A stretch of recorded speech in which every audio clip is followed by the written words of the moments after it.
할렐루야. 8월 17일 화요일, 오늘도 하나님의 말씀 앞에 나오신 모든 성도님들 주님의 이름으로 환영하고 축복합니다. 계속해서 사사기의 말씀을 따라 특히 기드온에 대해서 묵상하고 있습니다. 오늘도 이 말씀을 통해서 오늘 우리에게 말씀하시고 응답하시는 주님, 그 주님의 마음을 깨닫기 원합니다. 우리 함께 조용한 기도로 나아가시겠습니다.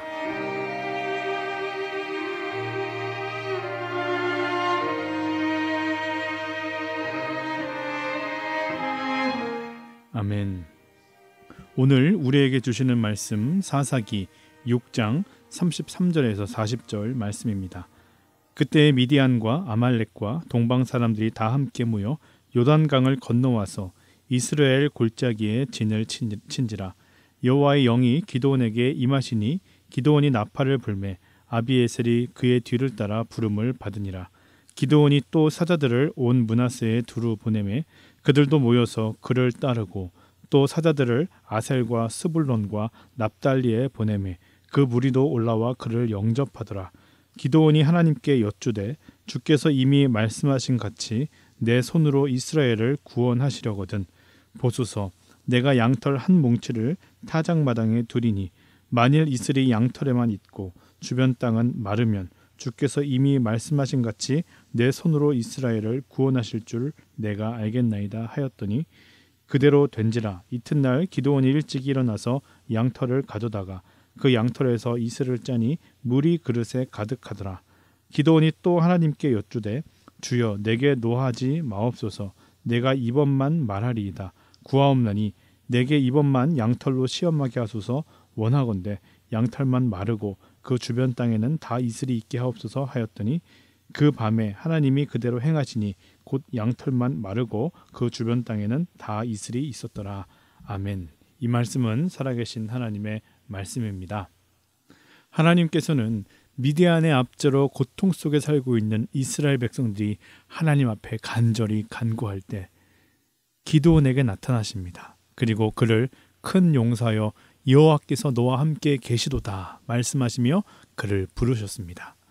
그러나 기드온은 전혀 큰 용사의 모습이 아니었습니다. 그는 두려움과 의심 많은, 영적으로 더 성숙해야 할 미진한 한 청년에 불과했습니다. 그러나 하나님은 그런 그를 부르시고 세우실 때 연단시키십니다. 하나님 보시기에 큰 용사로 세우시기 위해서 그를 준비시키시는 것입니다.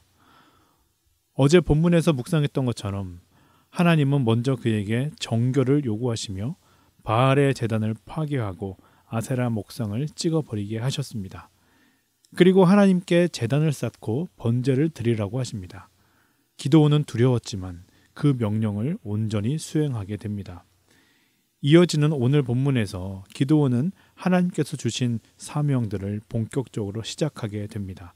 33절, 그때에 미디안과 아말렉과 동방 사람들이 다 함께 모여 요단강을 건너와서 이스라엘 골짜기에 진을 친지라. 기드온이 바알의 제단을 파괴하고 어느 정도 시간이 지난 이후에 미디안과 아말렉과 동방 사람들이 요단강을 건너 이스라엘 땅으로 넘어왔습니다. 그 이유는 이스라엘과 전쟁을 하러 왔다기보다는 늘 그랬던 것처럼 이스라엘을 약탈하기 위해서 그들의 농작물과 또 가축들을 빼앗기 위해서 넘어온 것입니다. 요단강을 건너온 이방 민족들은 이스라엘 골짜기에 진을 칩니다. 이 이스라엘 골짜기는 상당히 규모가 있는 골짜기였습니다. 그곳에는 므낫세 반 지파와 이사갈, 스불론, 아셀 지파의 땅이 걸쳐 있었습니다. 이때에 여호와의 영이 소명받은 기드온에게 임하게 됩니다. 34절을 보면 여호와의 영이 기드온에게 임하시니 기드온이 나팔을 불매 아비에셀이 그의 뒤를 따라 부름을 받으니라. 저는 여호와의 영이 기드온에게 임하였다라는 말에 주목하게 되었습니다. 생각해보면 적군들이 국경을 넘어 침범한 것입니다.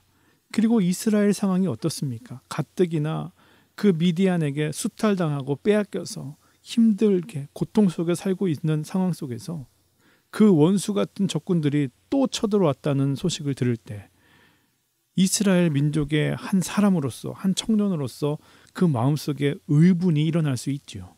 그리고 그 의협심으로 그들과 대적하여 맞서 싸울 수도 있습니다. 그러나 기드온이 군사를 일으켰던 이유는 그러한 마음이 아니었습니다. 하나님의 영이 그에게 임했다. 하나님의 영이 그에게 그러한 마음을 품게 하였고 군대를 일으키게 하였던 것입니다. 하나님께 부르심을 받은 사람, 하나님께 소명받은 사람은 누구입니까? 자신의 마음이나 의지에 따라 움직이는 사람이 결코 아닙니다. 소명받은 자는 여호와의 영, 하나님의 뜻에 따라 반응하는 사람이어야 합니다. 하나님의 마음에 감화되고 영감을 얻어 일어서는 사람인 것입니다.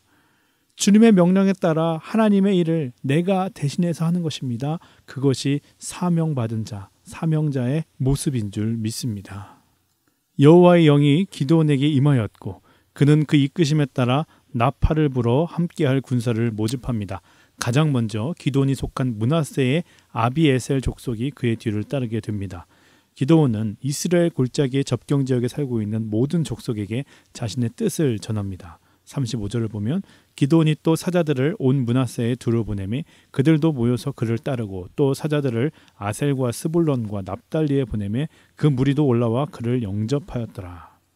므낫세 지파는 물론이고 이스라엘 골짜기에 인접해 살았던 아셀, 스불론, 납달리 지파들도 기드온의 뜻에 동참하여 일어나게 된 것입니다. 단순히 기드온이 불렀다고 그들이 온 것이 결코 아닙니다. 기드온은 그렇게 대단한 사람이 아닙니다. 그야말로 두려워서 숨어 살고 있던 무명의 청년에 불과했습니다. 그러나 그에게 하나님의 영이 임하였을 때 그가 행한 일들, 즉 바알과 아세라상을 없애고 하나님께 제사 드렸던 일들이 알려졌던 것이죠. 그러한 그가 군대를 모은다는 소식에 많은 백성들이 동참하게 된 것입니다. 인간 기드온에게는 별다른 힘과 영향력이 없을지 모릅니다. 그러나 하나님의 영이 임한 기드온은 달랐습니다. 많은 사람들이 그의 뜻과 그의 주장에 함께하게 되었습니다. 이것이 하나님의 역사를 이끌어가는 방법이기도 합니다. 자, 이제 군사들이 모였습니다. 병사들의 사기도 하늘을 찌릅니다. 이제 이스라엘 골짜기로 나아가서 대적자들을 물리치면 됩니다. 이스라엘 연합군은 기드온의 명령만을 기다리고 있는 상태입니다. 그런데 기드온이 머뭇거립니다. 다시 한번 하나님의 뜻을 구하는 것입니다. 36절과 37절을 보면 기드온이 하나님께 여쭈되 주께서 이미 말씀하신 같이 내 손으로 이스라엘을 구원하시려거든 보소서 내가 양털 한 뭉치를 타작 마당에 두리니 만일 이슬이 양털에만 있고 주변 땅은 마르면 주께서 이미 말씀하신 같이 내 손으로 이스라엘을 구원하실 줄을 내가 알겠나이다 하였더니 무슨 말인지 아시겠죠? 양털 한 뭉치를 마당에 둘 것인데 아침 이슬이 양털에만 맺혀 있고 땅에는 전혀 없이 건조하게 된다면 그것이 하나님의 사인이라고 믿고 전투에 나아가겠다라는 것입니다. 하나님은 놀랍게도 이러한 기드온의 요구에 응답하십니다. 그대로 된지라. 이튿날 기드온이 일찍 일어나서 양털을 가져다가 그 양털에서 이슬을 짜니 물이 그릇에 가득하였더라. 사실 기드온이 살고 있는 지역에서 이런 현상이 일어난다는 것은 불가능한 일입니다. 근동 지방은 강우량이 적은 대신 일교차가 심해서 밤에 이슬이 많이 내립니다. 그 이슬로 식물들이 자랍니다. 기드온 자신이 준비한 양털에만 이슬이 내리고 사방의 다른 땅에는 이슬이 내리지 않았다는 것은 자연적으로 일어날 수 있는 현상이 아닙니다. 그렇기 때문에 이것은 분명한 하나님의 역사이구나. 하나님의 분명한 표징이구나. 그가 믿을 수밖에 없는 것이죠. 그런데 흥미로운 것은 기드온이 여기서 멈추지 않습니다. 하나님께 다시 한번 나아갑니다. 또 다른 표징을 구합니다. 이번에는 반대로 양털은 건조하게 하시고 땅만 적셔 주십시오. 그러면 믿겠습니다. 그러면 가겠습니다. 하나님이 얼마나 인자하시고 은혜로우신지 그러한 기드온의 요청에 또 한번 응답하십니다. 오늘 이 말씀을 통해 여러분들에게 깨닫게 하시는 주님의 음성이 있지 않습니까?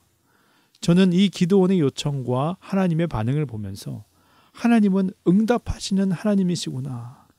그냥 응답하시는 것도 아니고 넉넉히 응답하시는 분이시구나 깨닫게 되었습니다.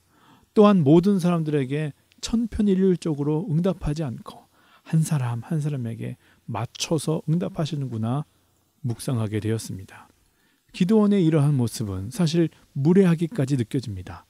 아니, 한 번도 아니고 두 번이나, 또한 전부터 계산하면 계속해서 기드온은 하나님께 이적을 구합니다. 언제까지 구할 것인가? 무엇까지 구할 것인가? 어떻게 하면 믿을 것인가? 하나님의 입장에서는 계속해서 컨펌 받기를 원하는 기드온의 이런 모습이 믿음 없어 보일 것입니다. 그러나 놀라운 것은 주님은 그에게 넉넉하게 응답하십니다. 왜 그럴까요? 그 정도로 기드온은 성숙하지 못했기 때문에, 그 정도로 그는 믿음이 없고 준비되지 않았기 때문에 하나님은 그의 요청에 응답하심으로 그와 신뢰를 맺고 있는 것입니다. 부족한 자를 채워서 주님 사용하십니다. 깨어지고 금이 간 자를 고쳐서 주님 사용하십니다. 어린아이와 같이 미숙한 자를 주님께서는 어르고 달래서 그렇게 키우고 계시는 것입니다. 그렇게 생각한다면 오늘 이 본문이 얼마나 은혜롭고 또한 감사한지 모릅니다. 왜 그렇습니까? 바로 오늘 우리의 모습이 기드온과 닮아 있기 때문입니다. 또한 우리가 기드온이 받은 은혜를 받은 자들이기 때문입니다. 하나님을 믿긴 믿지만 두려움이 있습니다. 자신이 없습니다. 소심합니다. 계속해서 표적을 주님께 구합니다. 주님은 분명히 우리에게 열어서 보여주셨습니다. 여러 번 보여주셨습니다. 그럼에도 불구하고 계속해서 보여달라, 또 보여달라 우리는 요구합니다. 그러나 놀랍고 감사한 것은 주님은 그러한 자들을 책망하고 징벌하고 그들을 단절시키는 것이 아니라 넉넉히 응답하신다는 것입니다. 물론 그것이 과하면 그 믿음 없음으로 주님께서 벌하실 때도 있습니다. 그러나 우리에게 가장 좋은 것 주시는 아빠 아버지 되시는 주님은 우리가 달라고 애원할 때 주십니다. 또 달라고 애원하면 또 주십니다. 그리고 그 관계를 통해 하나님은 이 땅의 진정한 창조자가 누구인지, 우리 인생의 근원과 과정과 목적 되시는 그 대상이 누구인지 분명히 하기를 원하십니다. 간절히 바라고 기도를 드립니다. 넉넉히 응답하시는 하나님께 전심으로 구해 보시지 않겠습니까? 기드온이 구했던 것처럼 오늘 우리의 삶 속에서 하나님의 놀라운 표징을 구하며 하나님과 깊은 신뢰의 관계로 나아가 보지 않겠습니까? 의로우시고 미쁘신 주님께서는 오늘 우리의 간구를 들으십니다. 그리고 주님의 방법과 주님의 때에 놀랍게 응답해 주실 것입니다. 그 주님 바라보며 오늘도 힘차게 주님과 동행하며 살아가시는 저와 여러분 되기를 간절히 소원합니다. 다 같이 주기도문 하시겠습니다. 하늘에 계신 우리 아버지여, 이름이 거룩히 여김을 받으시오며 나라의 마옵시며 뜻이 하늘에서 이루어진 것 같이 땅에서도 이루어지이다. 오늘날 우리에게 일용할 양식을 주옵시고 우리가 우리에게 죄 지은 자를 사하여 준 것 같이 우리의 죄를 사하여 주옵시고 우리를 시험에 들게 하지 마옵시며 다만 악에서 구하옵소서. 대개 나라와 권세와 영광이 아버지께 영원히 있사옵나이다. 아멘. 오늘 이렇게 기도하며 하루를 시작하기를 원합니다. 주님, 우리의 연약함을 강함으로 바꾸시는 주님, 우리의 의심을 믿음으로 바꾸시는 주님, 오늘 우리에게도 기드온에게 보이신 살아계신 하나님의 역사를 보여주시옵소서. 우리는 믿음이 약합니다. 어린아이와 같습니다. 한 번으로 안 될 때가 있습니다. 두 번으로도 안 될 때가 있습니다. 주님, 우리를 긍휼히 여겨주시옵소서. 우리의 믿음이 주님께 바로 설 때까지 주님의 은혜를 보여주시옵소서. 또 한 가지 기도할 때 주님께서 놀라운 일을 행하실 때 의심하지 않고 인정할 수 있는 믿음도 허락하여 주시옵소서. 그 믿음의 능력을 증거하는 믿음의 증인들로 우리를 세워주시옵소서. 우리 그러한 기도로 오늘 하루 시작하기를 원합니다.